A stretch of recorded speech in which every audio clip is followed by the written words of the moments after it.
우리가 어제 동일한 본문을 가지고 내면으로부터 흘러나오는 진정한 능력이라는 주제로 말씀을 나누었습니다. 우리 내면으로부터 진정한 능력이 나오기 위해서는 우리 안에 사랑이 있어야 되고 기쁨이 있어야 되고 평강이 있어야 된다 하고 어제 같이 말씀을 나누었습니다. 우리 내면으로부터 나오는 그 진정한 능력은 우리 삶에 나타나야 합니다. 그래야지 진짜 영향력이 된다는 것입니다. 우리의 내면에 사랑이 있고 기쁨이 있고 평강이 있는데 우리의 삶에 이게 나타나지 않는다고 하면은 그 능력은 많이 감소할 수밖에 없습니다. 그래서 우리는 우리 내면에 있는 것이 흘러 넘치도록 계속 기쁨과 사랑과 평강이 흘러 넘치도록 우리는 노력해야 합니다. 그리고 그것을 보존해야 한다는 것입니다. 그리할 때에 이것이 흘러 넘칠 때에 우리의 삶 가운데 증명이 된다는 것입니다. 오늘은 그 둘째 시간으로 오래 참음과 자비와 양선에 대해서 같이 나누어 보고자 합니다. 많은 사람들은 어떤 영향력을 끼치기 위해서 외부적인 그러한 것에 많이 치중을 합니다. 그래서 권력이 있는 사람 큰 영향력을 끼치죠. 맞습니다. 이 세상에서 권력이 있는 사람 큰 영향력을 끼칩니다. 그런가 하면은 재물이 많이 있는 사람 그들도 큰 영향력을 끼칩니다. 그 재물로 인하여서 많은 사람들에게 영향력을 끼칩니다. 그런가 하면은 많이 배운 사람도 큰 영향력을 끼칩니다. 세상에서 요구하는 것은 힘과 물질과 배움 이러한 것들을 요구합니다. 그리고 화려한 스펙도 요구합니다. 그들은 큰 영향력을 끼칩니다. 그런데 큰 영향력을 끼친다고 해서 모두 다 아름답고 선한 것이냐 할 때에는 그렇지 않다는 것입니다. 우리가 잘 알다시피 아직도 이 세상에 전쟁으로 지금 많은 사람들이 죽어가고 있는 그러한 곳도 있습니다.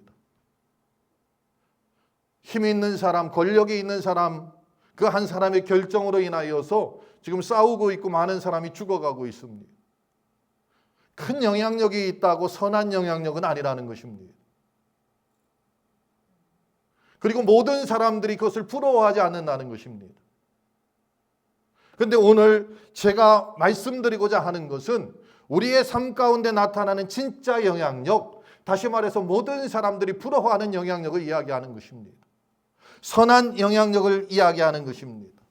사도 바울은 그것을 그리스도인의 삶의 모습 가운데에 나타나야 한다고 말씀하고 있고, 오늘 본문을 통해서 우리에게 주신 말씀은 오래 참음과 자비와 양선이라는 것을 주었다는 것입니다. 그리고 이것은 하나님 나라를 증명하는 열쇠가 된다는 것입니다. 어떤 사람에게 전도를 합니다. 나가서 예수 믿으세요. 예수 믿으면 평강이 있습니다. 예수 믿으면 기쁨이 있습니다. 예수 믿으면 사랑이 넘칩니다. 라고 할 때에 그들이 그것을 증명해 보이라고 우리에게 한다고 하면은 우리는 무엇으로 증명하겠습니까? 우리 내면에 있는 그 사랑과 그 기쁨, 그 평강을 어떻게 증명할까요? 그것은 오늘 말씀과 같이 인내로서 우리가 증명할 수 있습니다. 오늘 말씀과 같이 자비로서 증명할 수 있습니다. 양선으로 증명할 수 있다는 거예요. 밖으로 표출되고 나타날 수밖에 없는 것입니다. 그래서 저는 오늘 말씀을 통해서 우리가 함께 사도 바울이 준 이 말씀을 묵상하면서 우리가 정말 하나님 나라의 그 특성을 그리고 하나님 나라의 그 특별한 영향력을 세상에 나타내는 통로가 되기를 소원합니다.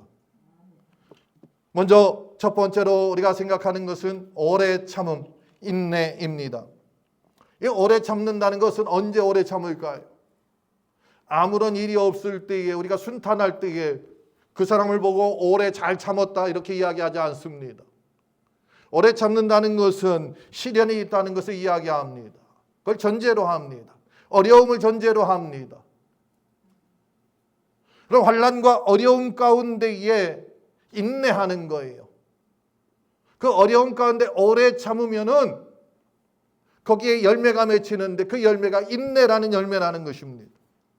야고보 사도는 야고보서 1장 2절 3절을 통해서 이렇게 말씀하고 있습니다. 우리 같이 읽습니다. 내 형제들아 너희가 여러 가지 시험을 당하거든 온전히 기쁘게 여기라. 이는 너희 믿음의 시련이 인내를 만들어내는 줄을 너희가 알미라. 아멘. 여기 보니까 이 야고보 사도는 이 야고보는 여러 가지 시험을 받으면 기뻐하라 하고서 말씀하고 있습니다. 왜냐하면 그 시련이 나에게 인내를 준다는 거예요. 이 시련을 통하여서 우리는 인내를 배운다는 것입니다. 오래 참는다는 것은 바로 그 인내함을 이야기하는데 이 오래 참은 인내는 크리스찬들에게 선택 과목이 아니라는 거예요.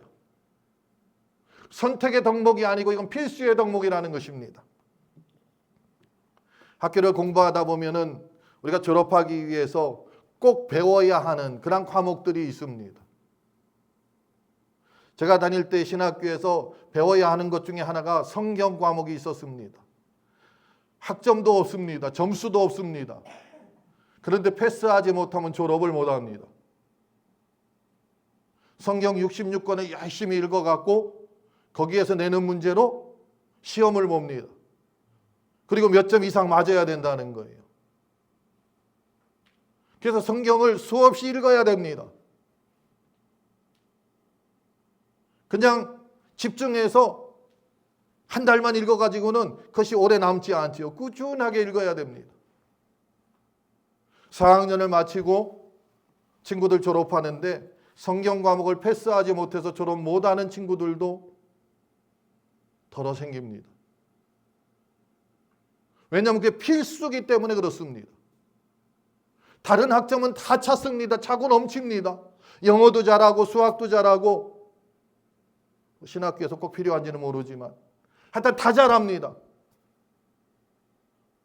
말씀도 잘 전합니다. 그런데 그 시험에 패스를 못하면 졸업이 안 되는 거예요. 마찬가지로 오래 참음 인내라는 것은 크리스찬들에게 그리스도인들에게 이건 필수의 덕목이라는 것입니다. 선택이 아니라는 거예요. 꼭 우리에게 필요한 것입니다.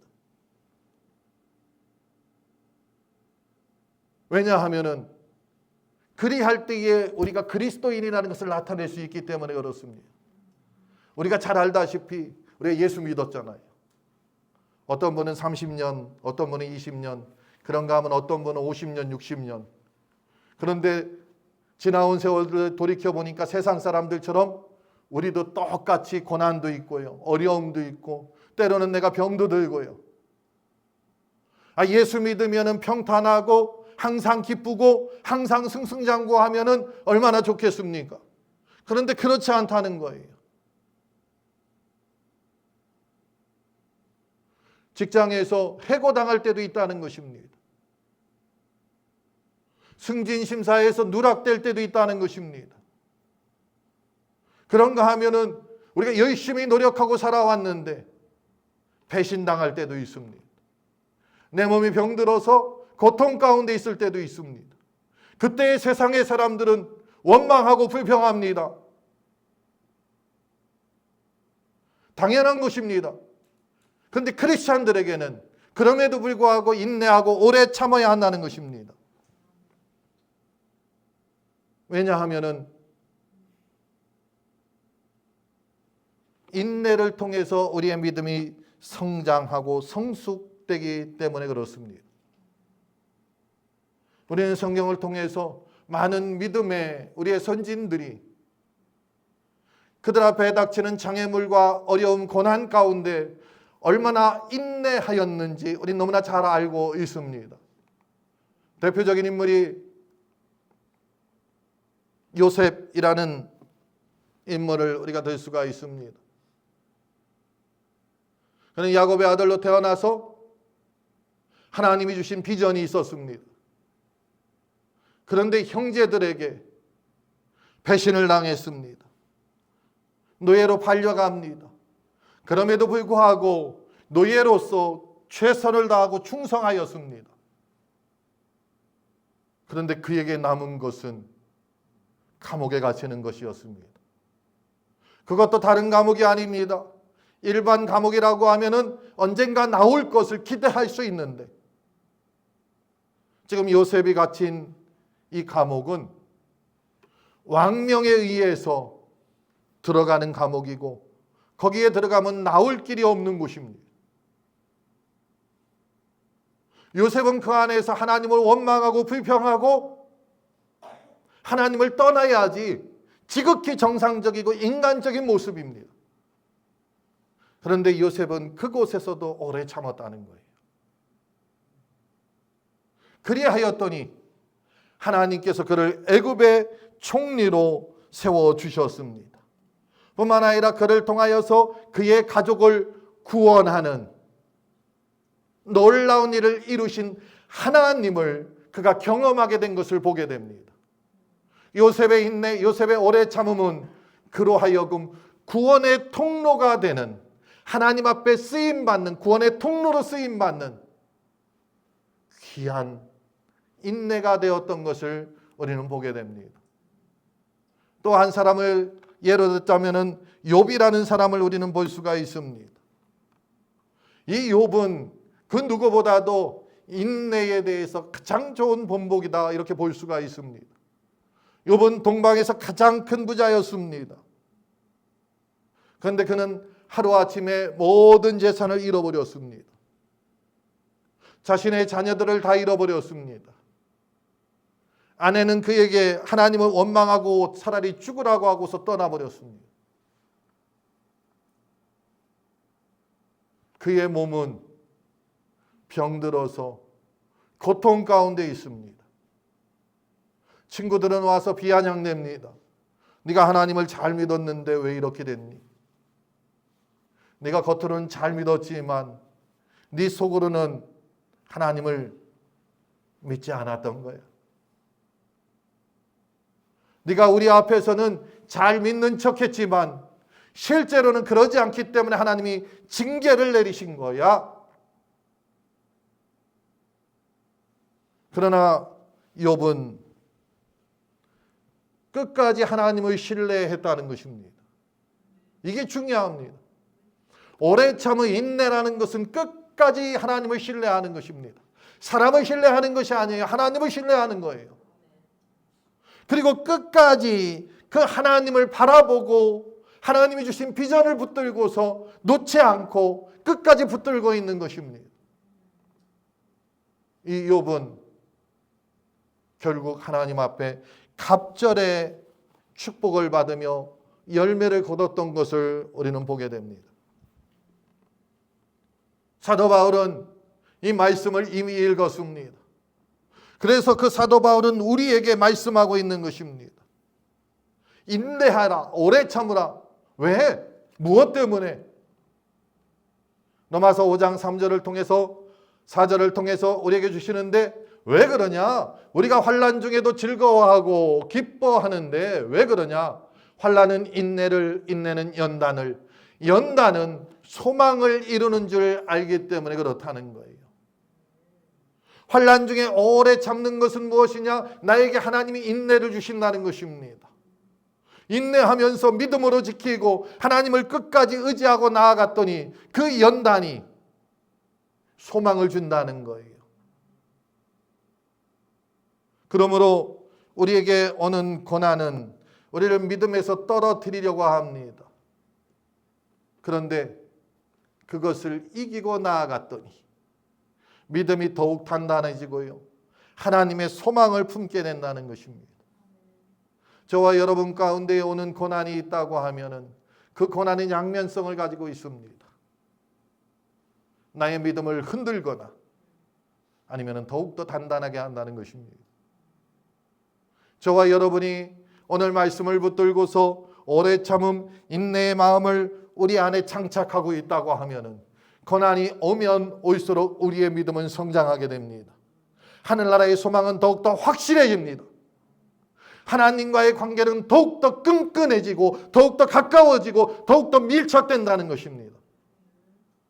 그런데 오늘 말씀을 들었음에도 불구하고 우리가 인내를 잃어버린다고 하면은 우리는 어디에서 떨어졌는지도 모르게 우리의 믿음에서 떨어져 나갈 수 있다는 것입니다.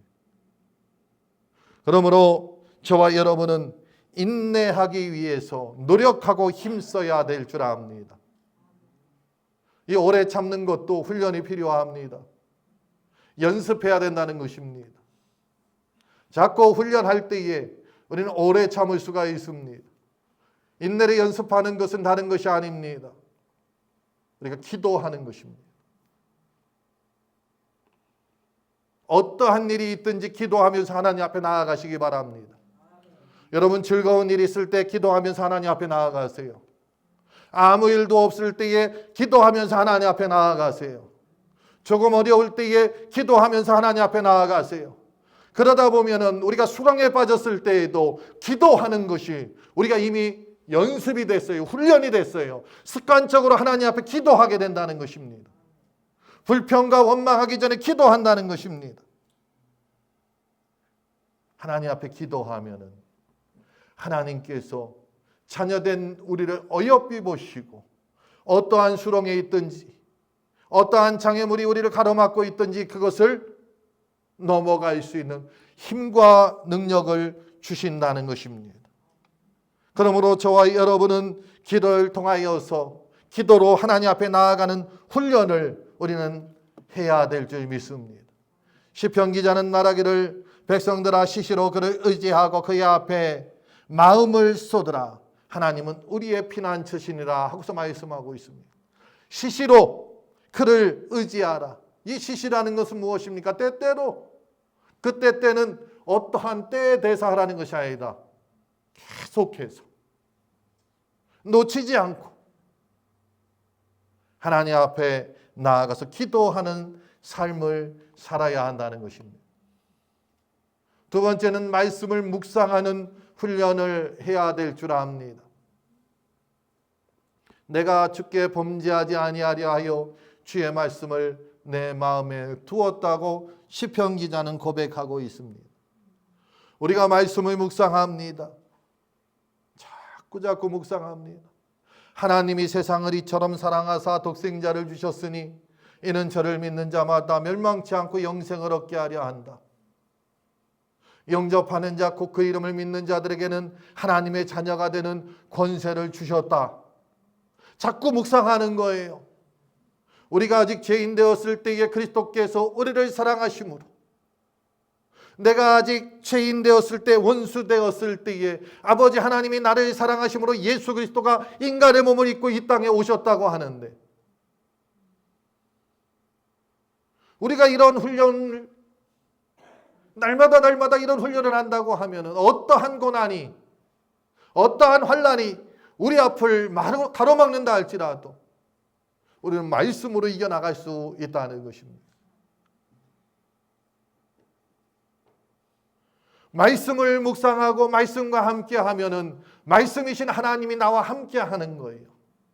이미 내 안에 임재하고 계시다는 겁니다. 그러므로 우리는 말씀 묵상을 습관화해야 될 줄 압니다. 세 번째는 범사에 감사하는 태도입니다. 사도 바울은 데살로니가전서를 통하여서 항상 기뻐하라 범사에 감사하라고 말씀하고 있습니다. 우리가 범사에 감사할 때에 하나님의 뜻을 찾을 수가 있고 하나님 뜻 안에 들어갈 수 있다. 성경은 그렇게 말씀하고 있습니다. 이 감사도 훈련이죠. 어떤 분은 자그마한 일에도 아유 감사합니다. 상대방에 두고 그러지만 하나님 감사합니다. 제가 지난해죠. 지난해인가요? 24년인지 언제인지 정확히 모르는데 유튜브에 보니까 어떤 짤로 나오는데 보니까 특별히 하나님 앞에 감사한 사람들이 많은 해 이렇게 해서 나오더라고요. 지금 이 시대에 하나님 앞에 대놓고 감사하기가 좀 어려운 시대예요. 그럼에도 불구하고 그런 예를 들더라고요. 하나를 봤더니 그 아나운서였던 김성주라는 사람이 나와서 상을 받고서 자기 이름의 뜻을 이야기하더라고요. 성주. 근데 그 성주라는 그 이름의 뜻을 이야기하는데 그게 십자가라는 이름의 뜻을 갖고 있대요.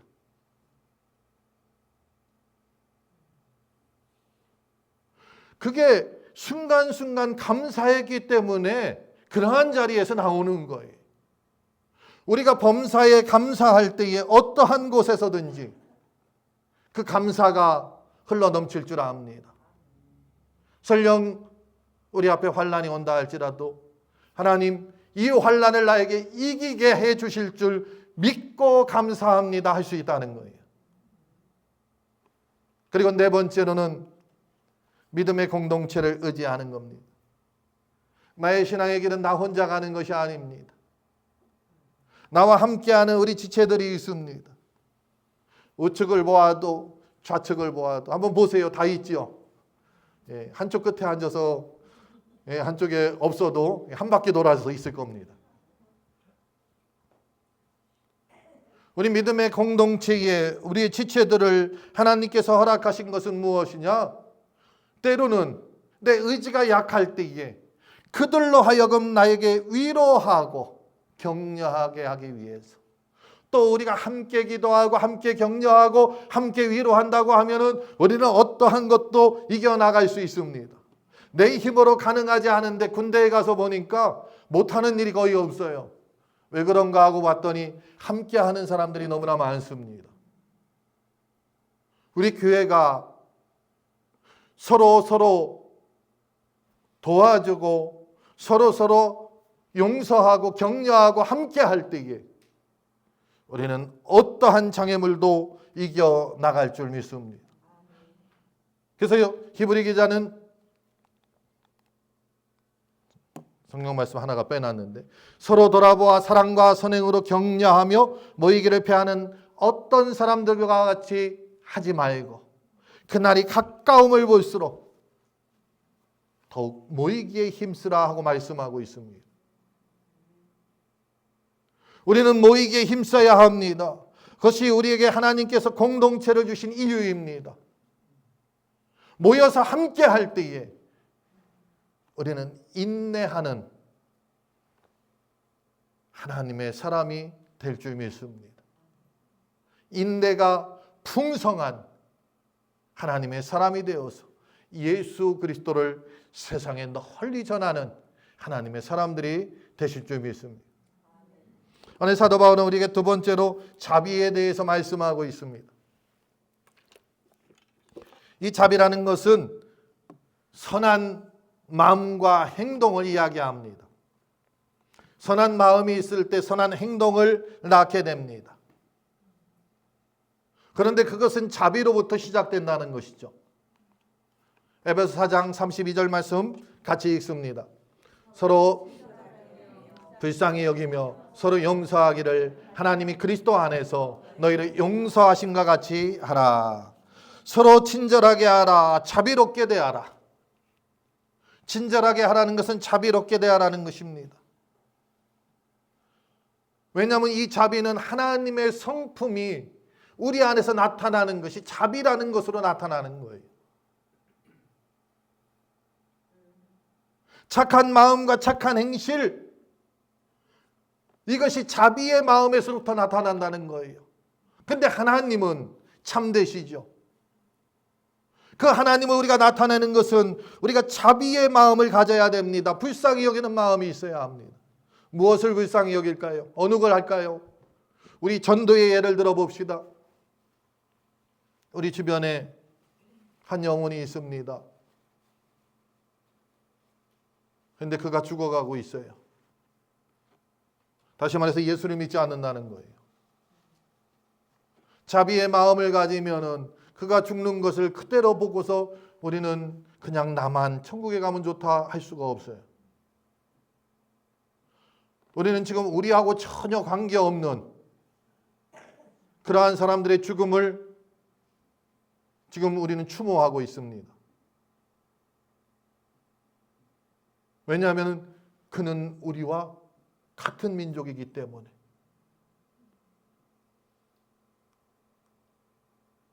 불과 이제 일주일 됐죠. 일주일 전에 그 무안의 그 사고로 인하여서 많은 사람들이 희생을 당했습니다. 그걸 안타까워하는 게 자비의 마음이라는 거예요. 그럼 우리가 천국에 대해서 확신을 가지고 예수 그리스도가 유일한 길이라는 믿음이 있는데 도 불구하고 믿지 않는 사람들을 내버려 두고서 우리가 어떻게 웃고 즐기고 우리만 만족할 수 있느냐 이겁니다. 그들을 전도하기 위해서 힘쓰고 노력해야 하죠. 그것은 어디에서 출발하느냐? 자비의 마음에서 출발한다는 거예요. 그를 불쌍히 여기는 것에서 시작된다는 것입니다. 그리고 이 자비는 이 마음에서 그치는 것이 아니라 행동까지 이어져야 한다는 것입니다. 우리 주님께서 마태복음 25장을 통해서 말씀합니다. 내가 줄일 때에 너희가 먹을 것을 주었고 목마를 때에 마시게 하였고 나그네 되었을 때 영접하였다. 우리 같이 한번 읽어볼까요? 다시 한번 시작.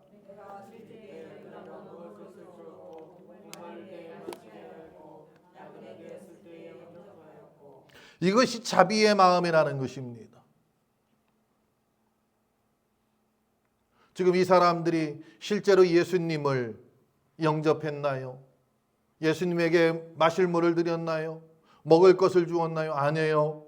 작은 소자에게 한 것이 바로 나에게 한 거다 하고서 말씀하시는 겁니다. 불쌍히 여기는 것, 긍휼히 여기는 것, 그게 자비의 마음이라는 것입니다. 우리가 자비한 마음이 있다고 하면 우리 일상에서 이웃을 생각하는 마음이 생깁니다. 그를 친절하게 대합니다. 그를 긍휼히 여깁니다. 그래서 그에게 어떻게 하면은 복음을 전하고 함께 천국에 갈까 우리 힘쓰고 애쓰죠. 그래서 어떠한 때는 우리 집으로 오픈합니다. 어떠한 때는 오픈하는 것이 아니라 오픈만 하는 것이 아니라 밥도 헤매깁니다. 같이 어울리다 보면 우리가 또래들끼리 어울리죠. 그러다 보면은 같이 어울리다 보면은 우리 집 애가 온 손님 집 애한테 어떠한 때는 꼬집힘도 당합니다. 장난감 뺏겨서 와서 울기도 합니다. 그러나 그럼에도 불구하고 그가 죽는 것보다 우리 집 애가 잠깐 우는 것이 그래도 내 마음에 그를 구원하는 그 마음이 더 크기 때문에 그럼에도 불구하고 다음에 또 부르는 거예요. 자비는 바로 그러한 것입니다. 그리고 자비의 절정의 순간은 무엇이냐? 원수에게 은혜를 베푸는 것입니다. 어제도 그런 말씀을 드렸죠. 원수를 우리가 어떻게 사랑할 수 있습니까?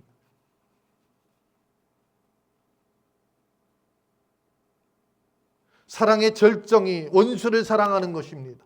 자비의 절정도 동일합니다.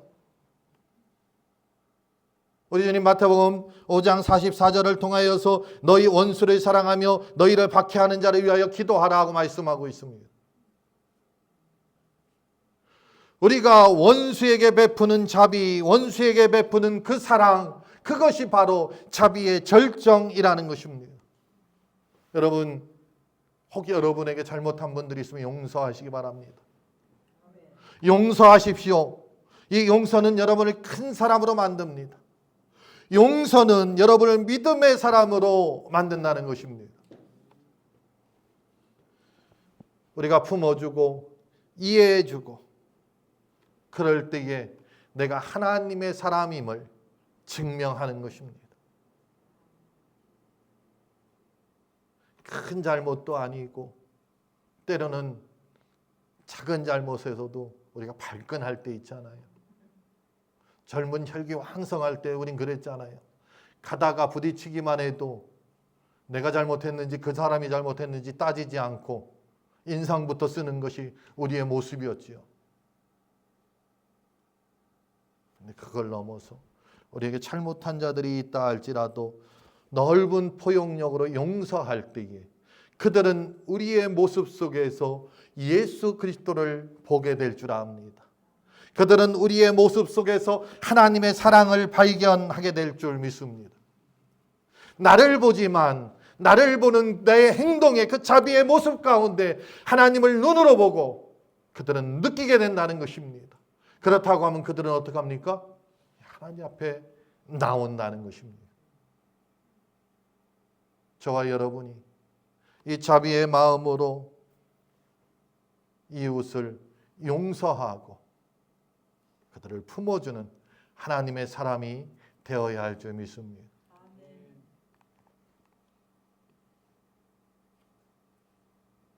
찬양은 마지막에 하겠습니다. 세 번째는 양선입니다. 이 양선이라는 것은 선으로 악을 이기는 삶을 이야기합니다. 악을 이기는데 다른 것으로 이기는 게 아니에요. 선으로 이긴다는 것입니다. 우리가 싸움을 하는데 힘으로 누르는 것이 아니라 선행으로 누른다는 것입니다. 로마서 12장 21절입니다. 함께 읽습니다. 악에게 지지 말고 선으로 악을 이기라. 아멘. 이 양선이라는 것은 악을 선으로 이기는 것을 양선이라고 합니다. 이것도 성령의 열매 중에 하나로 나와 있죠. 악에게 지지 말고 선으로 악을 이기라. 사도 바울이 우리에게 주신 이 말씀을 우리 마음판에 새겨 두어야 할 줄 믿습니다. 사도 바울은 이 말씀으로 우리를 권면하면서 그리스도인의 삶은 무엇이냐? 이 땅에, 이 세상에 우리가 그리스도를 드러내는 삶을 살아야 한다는 것입니다. 저와 여러분이 하나님의 자녀 됐을 때에 우리는 예수 그리스도를 나타내는 도구가 됐다는 것입니다. 보이지 않는 예수님을 이 땅에 어떻게 나타낼까? 하나님께서 우리를 어떻게 하나님께서 하나님을 이 땅에 어떻게 나타낼까? 우리가 그리스도인 되어서 양선의 마음으로 살아갈 때에 나를 통하여서 하나님을 나타낸다는 것입니다. 그렇다고 하면 나는 도구가 되는 것입니다. 하나님의 도구가 되는 거예요. 하나님 손에 완전히 붙잡혀야 합니다. 하나님 손에 반은 붙잡히고 반은 내 마음대로 하면은 하나님이 나타나지 않습니다. 100% 붙잡혀야 합니다.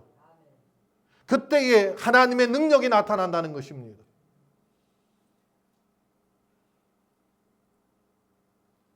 여러분, 어린 자녀가 어딘가 가고 싶어서 막 뛰어갈 때에 엄마나 아빠가 그 모습을 보고 위험한 곳에 가면은 손을 잡죠.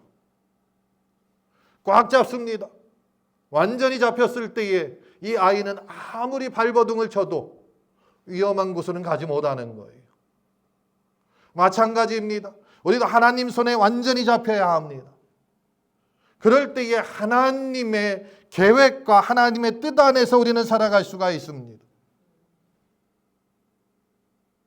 그럴 때에 우리는 우리의 삶을 통하여서 하나님을 전하고 우리의 삶을 통하여서 하나님을 나타내는, 드러내는 그러한 삶을 살아갈 수 있다는 것입니다.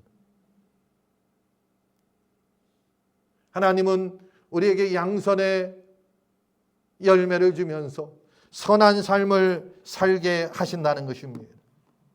억지로 힘들지만 나는 그리스도인이기 때문에, 나는 도덕적인 사람이기 때문에 양선의 삶을 살아가는 것이 아닙니다. 하나님께서 주신 은혜가 있기 때문에 억지로가 아니라 그렇게 살아갈 수밖에 없는 거예요. 우리가 성경을 통해서 너무나 잘 알고 있지만 사도 바울의 그 일생의 모습은 그 억지로 살아간 모습이 아닙니다.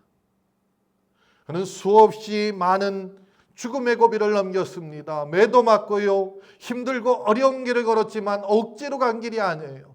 기쁨으로 걸어갔고 선행으로 악과 싸워서 승리하는 그러한 삶을 살았다는 것입니다.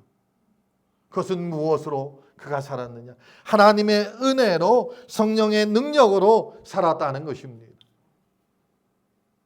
그렇기 때문에 하나님을 믿는 우리는 세상의 원리와 세상의 방법으로 살아가는 것이 아니라 하나님의 원리와 하나님의 방법으로 우리는 살아가야 한다는 것입니다. 세상은 뭐라고 말합니까? 함무라비 법전에 보니까 동해보복의 원칙입니다.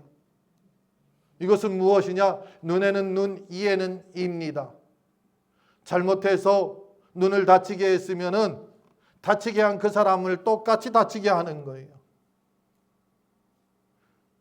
때려가지고 이가 빠졌습니다. 그러면은 가서 그 사람의 그 이가 빠질 때까지 때리는 것이 동해보복의 원칙입니다. 근데 성경은 뭐라고 말합니까? 완전히 다른 길을 제시합니다. 로마서 12장 19절 20절 한번 같이 읽습니다. 친히 원수를 갚지 말고 내 원수가 줄이거든 먹이고 목마르거든 마시게 하라. 아멘. 뭐라고요? 친히 원수를 갚지 말라. 그가 줄이거든, 그가 먹을 것이 없거든 어떻게 하라고요? 주고요. 목마르거든 마실 거를 줘라. 아니 세상의 법은 동해보복의 원칙에 의해서 내가 당한 대로 갚아야 되는데 성경은 그렇게 말하지 않아요. 우리 주님도 그러죠. 내 오른뺨을 치거든 왼뺨도 돌려대고요. 겉옷을 달라고 하면 속옷까지 주라고 말씀하고 있습니다. 그 예수님이 우리가 조금 전에 읽었지만 마태복음 5장 44절에 보니까 원수를 사랑하라 하고서 말씀하고 있습니다. 아니 이 땅에 살아가는데 왜 우리는 이 땅에 살아가는데 이 땅이 아닌 천국의 삶을 살라고 하실까? 그것은 우리가 그렇게 살아갈 때에 참다운 영향력을 세상에 끼치기 때문에 그렇습니다. 우리가 그렇게 살아갈 때에 하나님을 나의 삶의 모습으로 드러내기 때문에 그렇습니다. 우리 예수님은 십자가에서 자신을 조롱한 사람들을 위하여서 기도합니다. 아버지여 저들의 죄를 사하여 주옵소서. 이것이 선으로 악을 이기는 모습입니다. 설령 우리의 원수라 할지라도 선으로 우리가 나가야 합니다. 혹 누군가 우리에게 잘못을 저질렀을 때에 용서의 손길을 우리가 내밀어야 한다는 것입니다. 어제 말씀드렸지요. 어제 말씀드렸듯이 누군가의 문제가 있을 때에 그 사람이 잘못했든 내가 잘못했든 그걸 떠나서 우리가 그리스도인이라고 하면 우리가 먼저 다가가는 것입니다. 우리가 먼저 품어주는 것입니다. 우리가 먼저 화해하는 것입니다. 이 세상은 악으로 가득한 세상입니다. 그렇기 때문에 우리의 양선의 열매를 맺고자 우리는 원하지만 그러지 못할 때가 너무나 많이 있습니다. 깨어 있어야 합니다.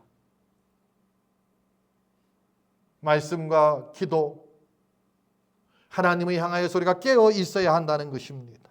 그럴 때에 우리는 악을 이기고 하나님의 그 신실하심을 세상에 나타내는 귀한 삶을 살게 될 줄 믿습니다. 우리가 양선의 삶을 살 때에 성령의 열매 맺는 삶으로 인하여서 하나님을 세상에 드러내는 귀한 삶을 살게 될 줄 믿습니다. 오늘 우리는 인내를 통하여서 시련 속에서도 우리의 믿음을 연단하고 성숙해 간다는 것을 배웠습니다. 그리고 자비를 통하여서 선한 마음에서 시작되는 그 자비가 행동으로까지 이어져야 한다는 것을 우리는 또한 살펴보았습니다. 그리고 마지막으로 양선이라는 것을 통해서 악을 선으로 이겨야 됨을 우리가 살펴보았습니다.